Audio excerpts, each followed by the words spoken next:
Change of plans. Leave nothing alive.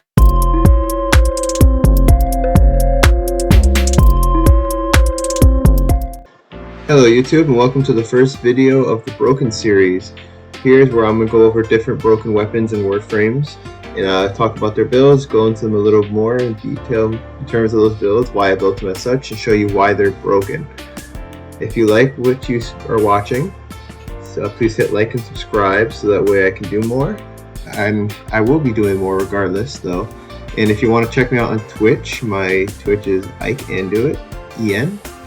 It's where I will be streaming things like Warframe, other stuff too, whatever's really we're feeling like. So go and check it out and we can have some fun. Anyway, enjoy the video. So for the Amanata, my build here utilizes melee influence in order to spread around electricity and the other stat effects this thing can have. It's really good. Then I run the new Galvanized Elementalist mods, which for Galvanized Elementalist increases my status damage by 80%, and on melee kills give me 30% status chance for 20 seconds, check 4 times. That equals about 120% extra status on top of the Weeping Wounds, which is right here. Very good for status builds. Then we have Galvanized Steel, which gives me 110% critical chance, and on the melee kills give me 30% critical damage for 20 seconds, or stacked up to 4 times.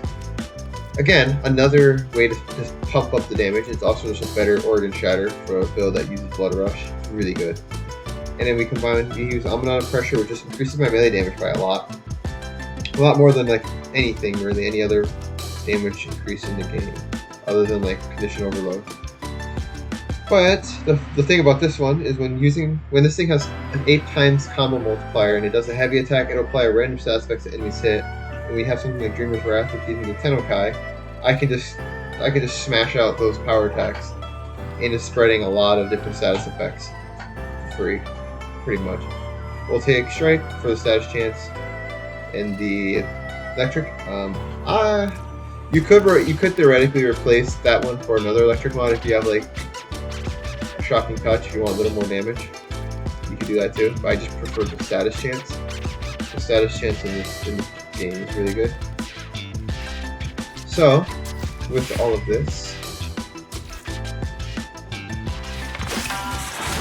with this weapon, what you just saw there was the dice roll.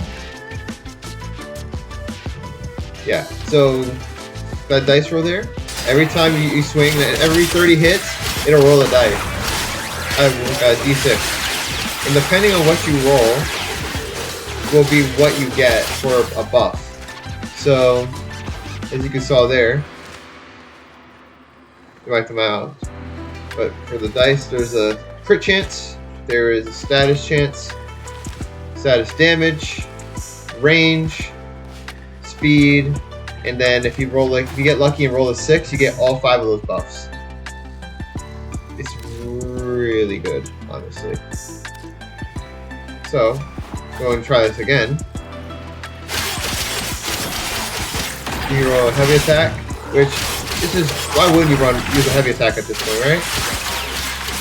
It's just really powerful. You see how the enemies down here are just taking massive. You see that? The electric procs hit them really hard, and it pretty much erases everything that it touches. Now, running this weapon with like a companion that would do really well, like let's say the Panzer, which spreads a lot of viral. It really helps for this build. You could also run like something that would strip armor. I know there's some sensible combinations out there. For example, we got let's say Helios, whatever. You can run it with like the Verglass that will then run Vicious Bond with strip armor. And then that'd be also a really potent strategy for it. Though this gives me a lot of survivability and the viral that I want. That's my personal favorite. An issue with this build though, and this is like only for Kome, is that When she gets her decrees, there's a chance of getting one that use your melee with fire, and that turns your electric proc into a radiation proc, which pretty much screws up pretty much the entire build.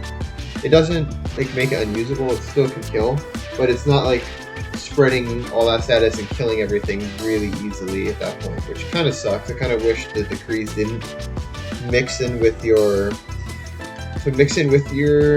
modded element, so it doesn't screw up any builds that someone may have. But hey, maybe one day they'll change it.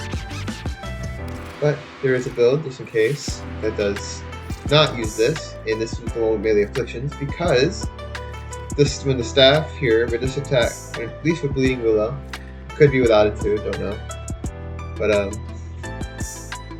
when it attacks with a heavy attack, it'll knock the enemies hit enemies over, assuming they're not locked in like an animation. So theoretically, it'll give all their stats effects and give 6 additional stacks of it. Pretty much everything else of the build was the same, except I replaced Weeping Wounds with the Organ Shatter, so it could be more like a crit-based build, and it allowed me to hit much harder. But you see those, it spreads statuses really quickly.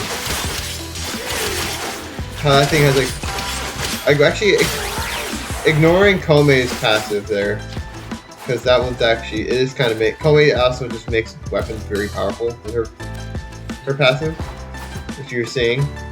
Why it's giving all these random stats effects for every hit. See all that? Komei just serves to make her own melee weapon insanely potent. It's insanely potent, right? What you see there. But I'll show you again here, but this time without the passive, hopefully. Yeah, okay, cool. So now when you don't have the passive, it'll still do stuff really well.